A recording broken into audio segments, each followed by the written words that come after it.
Paul Hickey here with your data-driven design Q&A session talking about digital strategy. Today we're talking about an app called Tik-Tok. It's spelled Tiktok for those of you who are not familiar with this app. If you're not and you're familiar with an app called Musical.ly, then that should be easy for you to understand because TikTok purchased Musical.ly, and now basically TikTok is what used to be Musical.ly. And so before I talk about our question, which came in, and the question is how to use TikTok to promote your business, especially with a big event coming up. I'm going to talk about some data here. So according to Variety, in January 2019, the app TikTok has 80 million users in the United States and about 800 million users internationally. And so it's basically an app that, if you're familiar with the Carpool Karaoke show, James Corden's show, and like a short 6 to 10 second video app that used to exist called Vine. It's basically like a cross between those two things. And so when we talk about TikTok, we need to understand if you're going to use it for business, the content strategy around it is going to be very focused around creating fun lip-syncing music videos, essentially, is what you're going to be creating. Fun lip-syncing music videos. So your content strategy, creating fun lip-syncing music videos on TikTok, you need to understand the audience. So the audience on TikTok, as we understand it, is around the age 10 to 16 demographic, really more narrowly focused in the 12 to 14-year-olds, primarily female, but some males on TikTok. And so what you have is you have a lot of young people that are interested in just kind of having fun and sharing sort of good, wholesome lip-syncing music videos through the app. So it's super fun. And so if your business is wanting to promote itself using this app, you need to think about, do you want to try to expand your audience into an international audience? This is a great opportunity to do that. And are you willing to create content that's not going to be focused around the services that your business offers at all? But are you willing to create content that just simply has personality and fun and life to it along the lines of music? And so I think it's a good fit for any business. I'll give you a couple examples here. I'm going to use some references. So one reference is this book by Gary Vaynerchuk called Crushing It. And so it talks about a dentist named Dr. Chitra Durgam, DDS, Aesthetic Dental. And Dr. Durgam and I have since connected on Twitter. And she's a great person. She's very, very positive and motivational. She doesn't have a huge following, but she's mentioned in the book Crushing It for her uncanny ability to use this app at the time called Musical.ly, now called TikTok, that essentially grew her business. And the way that she did it was she created some fun lip-syncing videos around popular music songs. She did some in her office, some outside of her office with her and her family, her and her coworkers, and just had fun with it. And it became something that kind of motivated and incentivized her team, her staff at her business. And then what it ended up doing was turning into something that basically 12 to 14-year-old females were connecting with her business through the app and telling their parents, like, hey, I know that you've got me going to this other dentist, but, this one I found on this app, Musical.ly, is pretty fun, and I want to go check them out.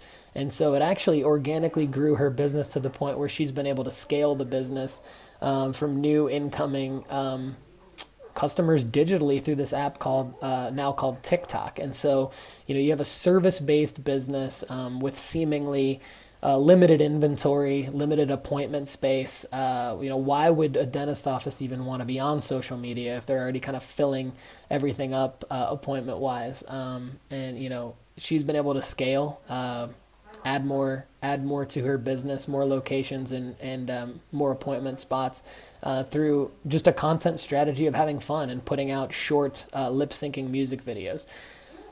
Personally, I can relate to this because, we know the data shows that when a business posts 3 to 5 times a day on a social media platform, and it's not salesy, it's not about the product or service, when a business can do that, they have a lot of success at engaging their audience and bringing in new customers. For example, why would you choose a new accounting firm? Why would you choose a new CPA? Well, if the CPA likes the same NFL team as you, or the same college basketball team as you might actually want to do business with them. And this is kind of a similar concept. So now to dive into to answering the user's question.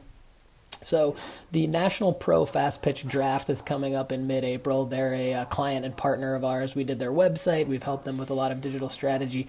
And their VP, Galen Wilson, has asked, can we leverage TikTok to promote the draft? And so my answer is yes, absolutely, but I wouldn't think of it as promoting the draft. I would think of it as leveraging TikTok to have a content strategy, a long-term content strategy, where you can use the fact that there is the draft and use the fact that there is the season coming up to really create a new content strategy that can not only be for TikTok, but it can also be leveraged on other platforms. So I'm big on that. So for example, have the upcoming draftees reach out to them now and have them film short 10 to 15 second videos of what their at-bat song is going to be, right? Like when they approach home plate, there's typically a song that's played in Major League Baseball or in minor league baseball in National Pro Fast Pitch. Is that the case? If not, it's kind of irrelevant.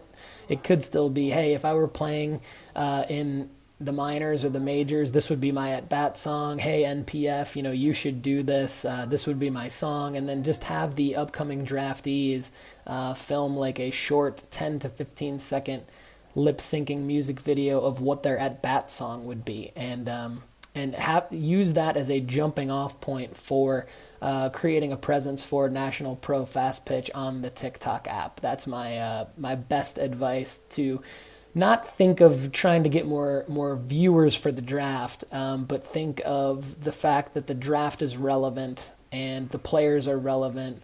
Have the players engaged in the app, and then you're basically, the demographic is exactly what we talked about. Perfect for Pro Fast Pitch. I'm thinking that you're wanting young girls, late middle school, early high school, who don't really know exactly what their interests are, but are just interested in exploring and figuring out what sports they like, what books, movies, games, what do they want to be when they grow up, all that stuff. And so Pro Fast Pitch is an amazing league as role models for young girls to look up to, professional female athletes, and it's a great way to go ahead and it's perfect for the audience. You'd be, Galen, you would be meeting your perfect audience exactly where they are. So I would say you've got me pumped up on Pro Fast Pitch using TikTok. It's a great question.